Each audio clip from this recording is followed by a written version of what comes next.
Hello friends, welcome back once again. So friends, આજે હું એક પાછો નવો વ્લોગ લઈને આવ્યો છું. જો આજે આ વખતે હું ઘરેથી લાસ્ટ ટાઈમ જો તમને ઇફ યુ રિમેમ્બર કે હું થેપલા થોડા પેક કરીને લાવ્યો હતો અને પરોઠા બી હતા. તો આ વખતે પરોઠા બી હું લાવ્યો છું અને થેપલા બી છે. તો આ વખતે થોડા અલગ પરોઠા લાવ્યો છું પેક કરીને.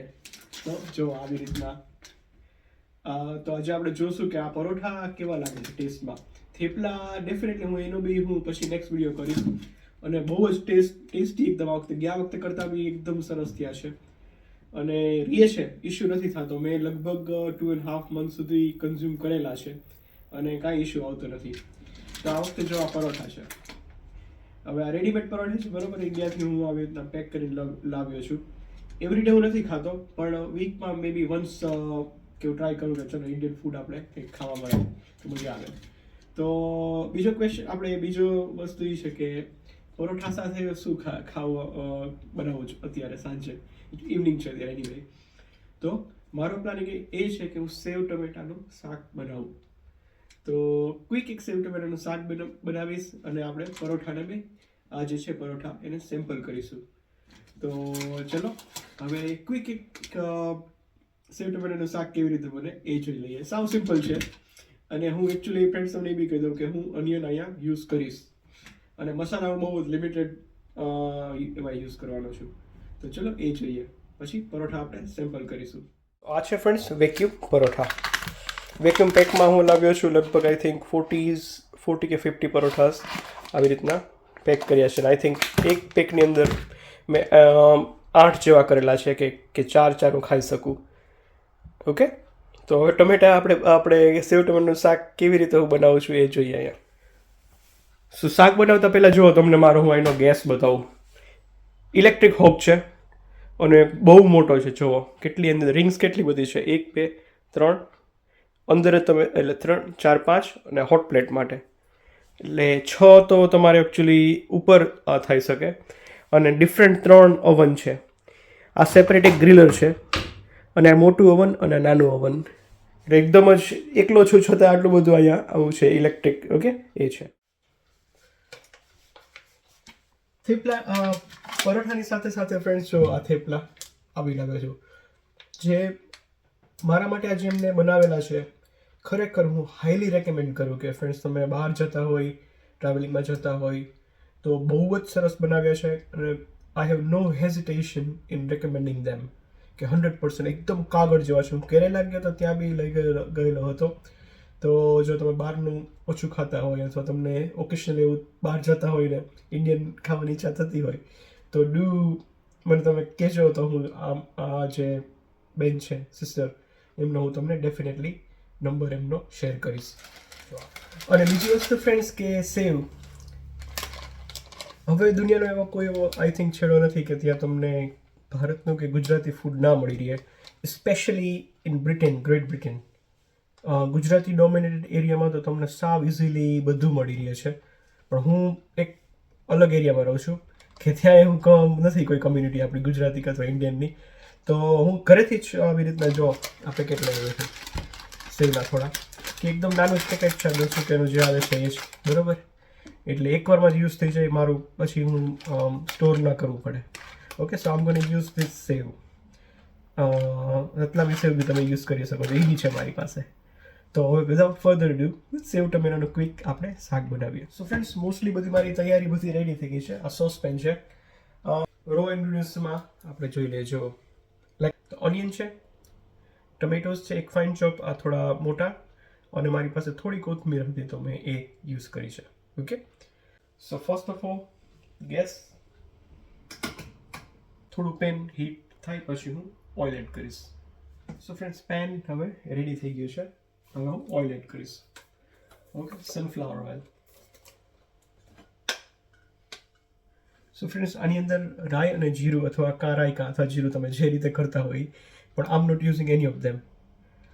ઓકે, તો હું ખાલી જસ્ટ આવી રીતના જો તેલ ગરમ થાય એની રાહ જોઉં છું, વેઇટ કરું છું, અને હું વિધાઉટ એની મસાલા વગર જ એમાં ઓનિયન અને ટમેટો એડ કરીશ. પછી થોડા એને કૂક કરવાનો છું. અને આપણા બેઝિક 2 થી 3 જ મસાલા, આઈ થિંક હું થોડીક ટર્મરિક, ચીલી પાવડર અને લાસ્ટમાં થોડો ગરમ મસાલો માઇલ્ડ એક છે મારી પાસે, એ હું એડ કરીશ. સો ફ્રેન્ડ્સ, તેલ હવે ગરમ થઈ ગયું છે. હવે હું એડ કરીશ બધા ઇન્ગ્રેડિયન્ટ્સ. સૌથી પહેલા ઓનિયન.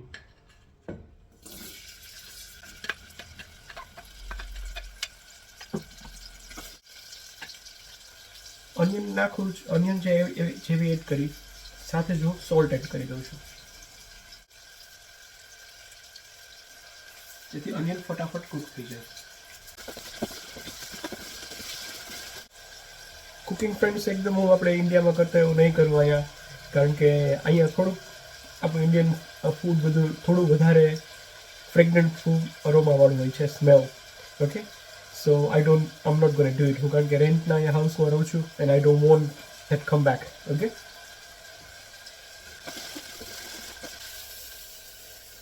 હું જાતે એકલો જ શૂટ કરું છું friends, so do bear with me. થોડું મને સપોર્ટ કરજો. એકદમ બ્રાઉન નહીં કરવું ઓનિયનને. નેક્સ્ટ હવે ટમેટોસ.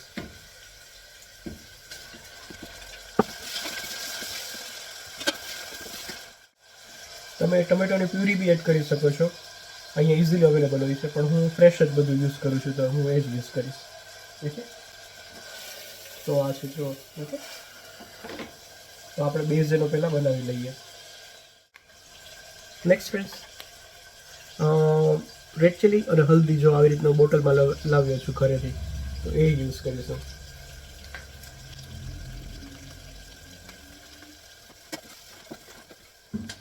મસાલા થોડા કૂક થાય હવે ફ્રેન્ડ્સ.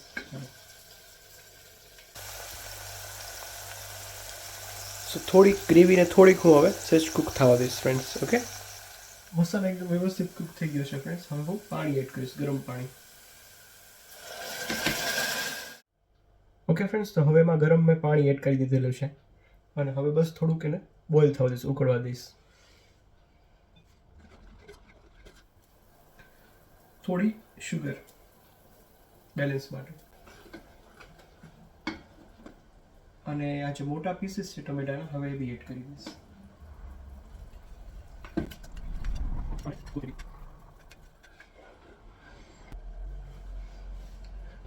હવે ફ્રેન્ડ્સ થોડુંક વધારે ઉકળવા દઈશ એને. મને ખ્યાલ છે કે સેવ ટમેટામાં આટલી વાર લગાડવાનું ન હોય, પણ હું એકદમ સ્લો કુકિંગ કરું છું, બહુ વધારે ધુમાડા થાય હું એને નથી કરતો. ઓકે, થોડો વધારે ટેસ્ટી લાગે એના માટે હું થોડું બટર બી એડ કરીશ આમાં, તો બટરનો પીસ એડ કરું છું આની અંદર. Okay, that goes the butter. અને હવે ફ્રેન્ડ્સ આપણે સેવ છે આપણી એ ખોલી લઈએ. થોડી ગ્રેવીના બેઝમાં બી હું નાખીશ, એટલે થોડી ગ્રેવી થોડી થીક થાય થોડી. સો હિયર વી આર ફ્રેન્ડ્સ, આપણું સેવ ટમેટાનું શાક બ્રિટનમાં રેડી થઈ ગયું છે. ઓકે, મેં ટેસ્ટ બી કરી લીધેલો છે. સોલ્ટ એકદમ કોઈ નીડ નથી, સુગર કે સોલ્ટની. થોડું ખાલી હું સેવ હવે ઉપરથી થોડીક સોગી ના થઈ જાય એના માટે હું એક્સ્ટ્રા સેવ એક એડ કરીશ. સોરી ફ્રેન્ડ્સ, લાસ્ટમાં એક આ થોડો ગરમ મસાલો એક લાસ્ટમાં સાવ એડ કરું છું.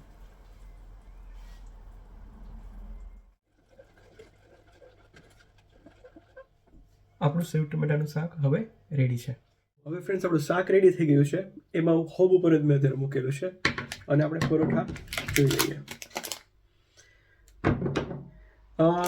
તમે બહારગામ ગયા હોય, ત્યાં માઇક્રોવેવ કે એવું કશું ના હોય ને, તો કદાચ હોટલમાં કેટલ તો હોય તમારી પાસે, તો ગરમ પાણી એમાં એડ કરીને તમે પરોઠાને થોડા વોર્મ કરી શકો છો. માઇક્રોવેવમાં બી મૂકી શકો છો. ઓકે, સો વિચ એવર તમારા માટે ઇઝી પડે. જો કે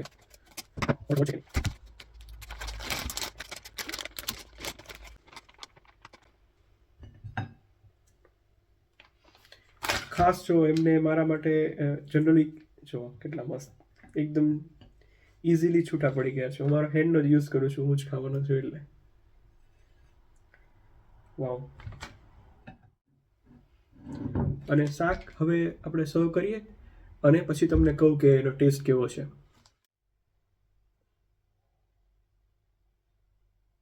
સોરી, થોડી લાઇટ અત્યારે ઓછી છે મારા પાસે અહીંયા. હેવી લાઇટ હોતી નથી અહીંયા બ્રિટનમાં. તો જો મારું શાક બી રેડી છે, પરોઠા બી રેડી છે અને હવે આપણે જમીશું.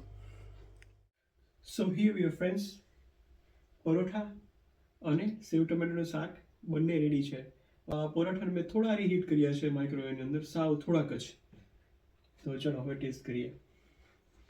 આઈ હોપ તો વિડીયો તમને ત્યાંથી દેખાતો હશે. વાવ, લુક્સ નાઇસ. ઉપર તેલ બી આવ્યું છે અને ક્વોન્ટિટી વધારે થોડીક થઈ છે, એટલે મારે તો 2 દિવસ આ ચાલશે.